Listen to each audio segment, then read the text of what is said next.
Assalamualaikum warahmatullahi wabarakatuh. Saya Inaya Maharani Medi, NIM T 2018-5006. Di sini saya akan menjelaskan tentang pengenalan matematika pada anak usia dini. Pada pembahasan kali ini dibagi menjadi 3 pembahasan, yaitu yang pertama landasan pengenalan matematika menurut teori, yang kedua tahapan pengenalan matematika pada anak usia dini, dan yang ketiga yaitu ciri-ciri anak memiliki ketertarikan pada matematika. Di sini saya akan menjelaskan yang poin pertama, yaitu landasan pengenalan matematika anak usia dini menurut teori. Beberapa teori mendasari perlunya permainan pengenalan matematika untuk anak usia dini, ialah sebagai berikut. Yang pertama, tingkat perkembangan mental anak. Jan Piaget menyatakan bahwa kegiatan belajar memerlukan kesiapan dalam diri anak. Artinya, belajar sebagai suatu proses yang membutuhkan aktivitas baik dari fisik maupun psikis. Nah, jadi untuk melakukan kegiatan belajar ini, anak itu harus memiliki kesiapan dari dirinya sendiri, seperti itu, baik dari segi fisiknya maupun psikisnya. Karena dalam proses belajar itu, anak itu tidak boleh dipaksa, seperti itu. Yang kedua, masa peka berhitung pada anak. Perkembangan dipengaruhi oleh faktor kematangan dan belajar. Apabila anak sudah menunjukkan masa peka untuk berhitung, maka orang tua dan guru harus tanggap untuk segera memberikan layanan dan bimbingan sehingga kebutuhan anak dapat terpenuhi dan tersalurkan dengan sebaik-baiknya. Nah, di sini dikatakan masa peka untuk berhitung. Kapan masa peka untuk berhitung tersebut? Ialah pada usia dini. Karena di situ anak akan disebut dengan masa golden age, yaitu masa keemasan, di mana karena anak itu memiliki rasa keingintahuan yang besar, seperti itu. Nah, di situ ialah waktu yang tepat untuk melakukan pengenalan matematika pada anak. Yang ketiga, perkembangan awal menentukan perkembangan selanjutnya. Harlock menyatakan bahwa 5 tahun pertama dalam kehidupan anak merupakan dasar bagi perkembangan selanjutnya. Nah, mengapa demikian? Karena kan kalau misalnya dari kecil anak sudah dididik dengan baik, tidak ada kekerasan atau intinya dalam mendidik anak itu baiklah ya. Nah, di situ pasti akan berpengaruh bagi psikisnya terhadap anak pada perkembangan anak yang selanjutnya, seperti itu. Misalkan dari kecil sudah dididik dimarah-marahin atau kurang kasih sayang lah intinya. Nah, pasti itu ketika dewasa atau pada perkembangan selanjutnya itu akan terbawa juga seperti itu. Jadi dia akan memiliki sifat yang kekurangan kasih sayang seperti itu. Baik, selanjutnya akan dilanjutkan oleh presentator berikutnya. Assalamualaikum warahmatullahi wabarakatuh. Saya Novia Kumalatul Hasanah T 2018-5027. Di sini saya akan menjelaskan yang poin B, yaitu tahap pengenalan matematika pada anak usia dini. Sejalan dengan beberapa teori yang telah dikemukakan di atas, pengenalan matematika untuk anak usia dini dilakukan melalui 3 tahapan penguasaan di jalur matematika untuk memberikan pengalaman sekaligus menanamkan konsep berpikir dan pengetahuan kepada anak. Yang pertama yaitu tahap penguasaan konsep.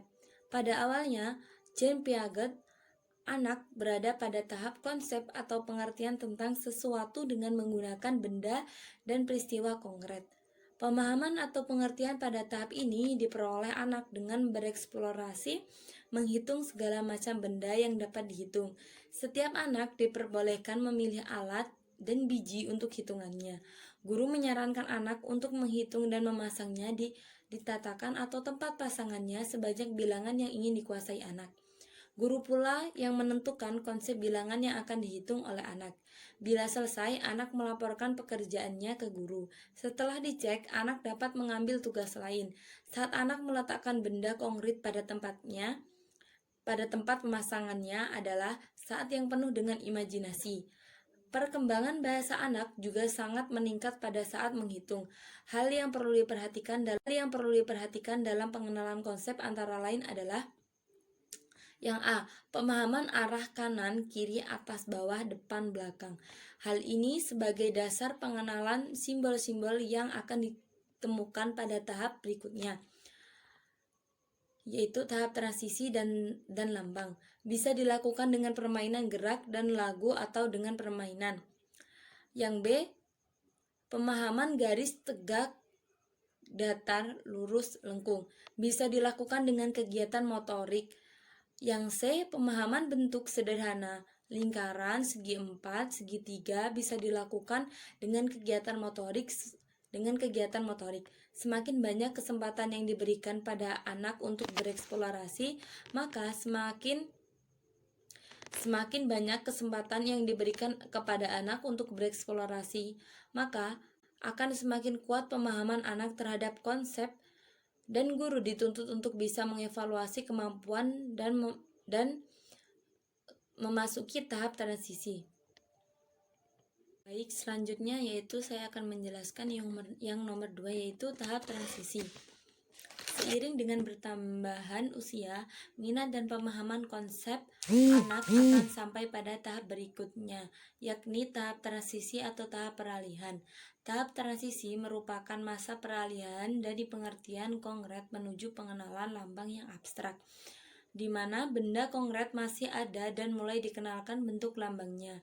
Hal ini harus dilakukan guru secara bertahap sesuai dengan laju dan kecepatan kemampuan anak yang secara individual berbeda. Karena itulah, pembelajaran yang sesuai dengan tahap transisi ini mesti diberikan jika tahap konsep sudah dikuasai anak dengan baik, yaitu saat anak mampu menguasai keterampilan berhitung. Misalnya, ketika guru menjelaskan konsep 1 dengan menggunakan benda, anak-anak dapat menyebutkan dan mengambil benda lain sebanyak 1, sekaligus mengenalkan bentuk lambang dari angka 1 itu. Dengan kata lain, seorang anak dikatakan telah paham suatu konsep ketika mampu menghitung dan terdapat kesesuaian antara benda yang dihitung dengan bilangan yang disebutkan. Tahap transisi itu pun harus berlangsung dalam waktu yang cukup untuk dikuasai anak. Kegiatan seiring yang dapat dilakukan adalah memberikan variasi dalam peralihan keterampilan, misalnya permainan, menghubungkan atau meletakkan benda konkret pada lambang bilangan yang sesuai untuk menguatkan tahap transisi ini. Guru dapat memberikan latihan berulang-ulang dengan berbagai variasi kegiatan bermain yang menyenangkan. Hal ini disampaikan oleh Vygotsky pada tahun 1993 yang menyatakan bahwa seorang anak dapat saja diberikan sesuatu yang lebih dari kemampuannya. Namun pastikan bahwa sebelum ia menguasai satu hal secara benar, janganlah ia diberikan hal lain, karena hal itu akan berakibat pada tingkat selanjutnya.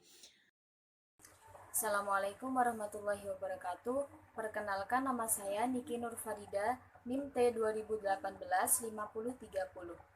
Di sini saya akan menjelaskan tentang ciri-ciri anak yang tertarik dengan pelajaran matematika. Di antaranya yaitu 1. Anak suka dengan cerita-cerita detektif, suka bermain game, suka dengan hal-hal yang berhubungan dengan menghitung, suka memecahkan teka-teki, banyak bertanya, banyak berpikir kritis, tertarik dengan komputer atau gadget, suka dengan pelajaran sains yaitu seperti tumbuhan dan lain-lain. Dan yang terakhir yaitu suka dengan bereksperimen. Bunda-bunda sekalian, jika si kecil menunjukkan ciri-ciri tersebut yang sudah saya jelaskan, maka bunda di rumah bisa mengembangkan atau melatih kecerdasan matematikanya agar semakin berkembang, yaitu dengan cara 1. Bantu si kecil untuk mengembangkan kemampuan dengan sesuai usianya.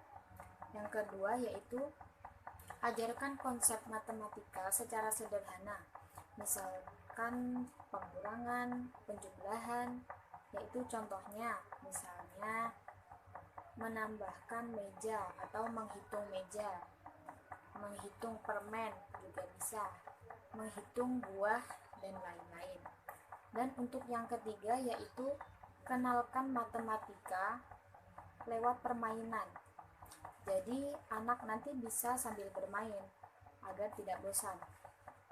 Misalnya permainan puzzle, permainan Lego, permainan monopoli, dan lain-lain. Dan untuk yang terakhir yaitu berikan asupan nutrisi yang tepat untuk si kecil. Karena nutrisi yang tepat tersebut akan mempengaruhi kemampuan kecerdasan si kecil anak. Nah, itu mungkin sekian dari saya penjelasan tentang ciri-ciri anak yang tertarik dengan pelajaran matematika. Sekian, terima kasih. Wassalamualaikum warahmatullahi wabarakatuh.